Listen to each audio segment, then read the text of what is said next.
Well, good morning, aspiring wonks of all persuasions.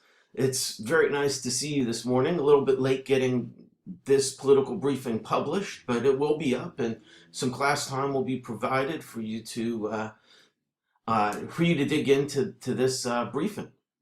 With that being said, a lot going on in the news today.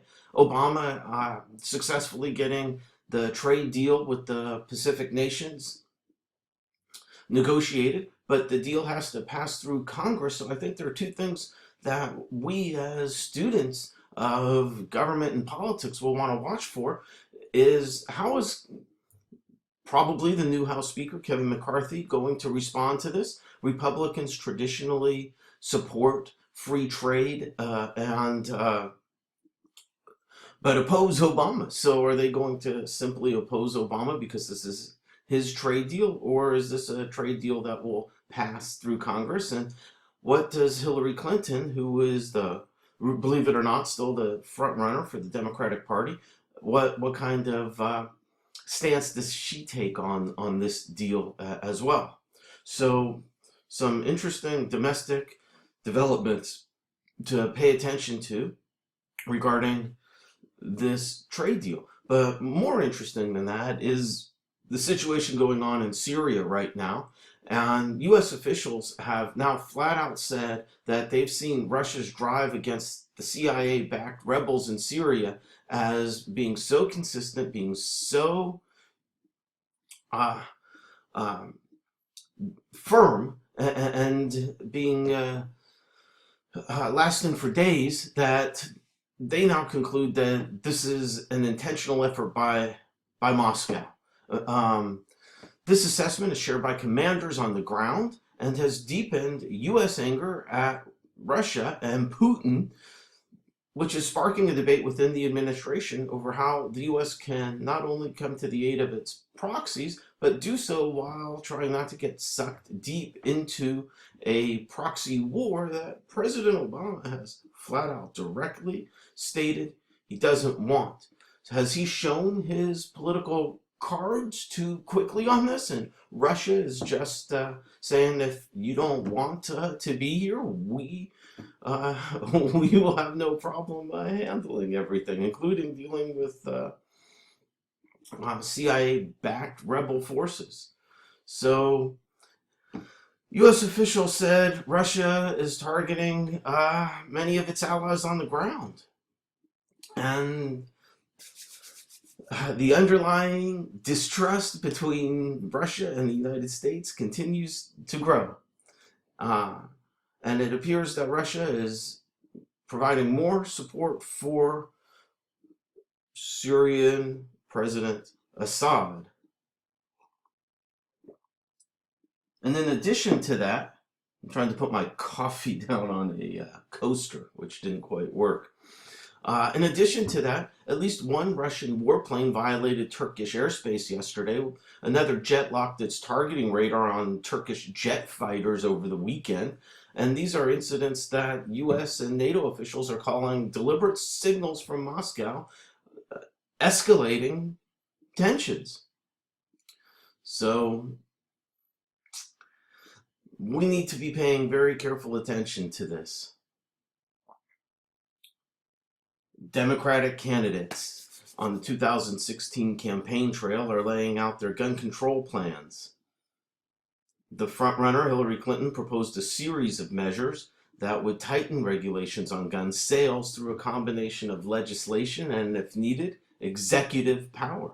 So Ms. Clinton has distanced herself from Obama's immigration policies as well. In an interview with the Spanish language network Telemundo, she's accusing the White House of breaking up families through an aggressive deportation policy.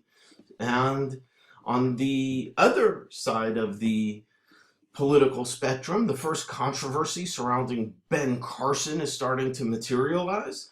And you say, what could that be about? He's such a nice man. He hasn't been involved in politics. He hasn't been bought and paid for. Well, it's the first pieces of information are coming up that he had ties to a dietary supplement firm that is facing legal challenges. And so people are starting to say, what did he know? When did he know it? How much did he profit from this agreement? So we'll be seeing how that develops, and if that's just a story that passes in the night, or if there is anything that develops deeper out of it. Now, the full House is set to vote for John Boehner's successor as Speaker on October 29th. So the person will take over on October 30th or 31st, whichever day it is that Boehner will resign. Boehner has set the floor vote for the next House Speaker for October 29th and delayed the Republican conference's plans to pick nominees for additional leadership slots that may open up. So be aware that the Speaker is just the top spot to the majority party in the House, and then each party has other leadership posts. The next Speaker in the GOP-controlled House will need a majority of all House members. So 218 votes if every lawmaker votes for a candidate. So you got to get a majority in order to win election and avoid repeating the vote. The last time Republicans deadlocked over a nominee was 1923, when the party's progressive wing forced 9 ballots before a Speaker was finally elected. House Majority Leader Kevin McCarthy is the perceived frontrunner, and he'll be running against Representatives Jason Chaffetz and Daniel Webster. Chaffetz from Utah, Webster from Florida. And all indications are that McCarthy should win on the first ballot. So we'll keep an eye on that. And now look at the executive branch and the other branches as well. Today, Obama joins Agricultural Secretary Tom Vilsack for a meeting with agriculture and business leaders at the Agriculture Department at 8:15 our time. Secretary of State John Kerry meets with President Michael Martelly in Haiti to discuss Haiti's upcoming elections. Defense Secretary Ash Carter visits U.S. Marines at the air base in Spain and personnel at Naval Air Station in Italy. Commerce Secretary Penny Pritzker is in Cuba to co-chair a regional dialogue with Cuban officials. Remember, we're now changing our relationship with Cuba. And in the Supreme Court is in its October session, and the High Court hears arguments in the case of Ocasio versus United States.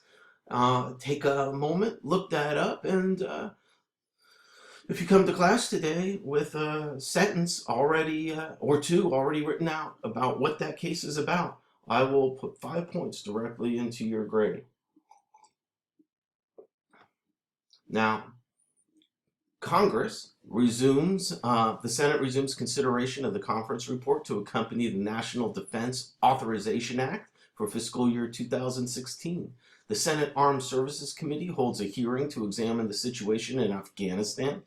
Energy Secretary Moniz, I'm not sure how you pronounce his name, he testifies before the Energy and National Resource Committee, which is examining potential modernization of the Strategic Petroleum Reserve and related energy security issues, right? We got to protect our resources. And so there's your political update for the day. Hope you get a chance to see this, even though it's a late publication. And with that being said, remember this afternoon, I will host the first of the reassessment, reteaching sessions. Good time to get in and get your Chapter 3 Federalism test reassessed and add some points to your grade and add some knowledge to your brain.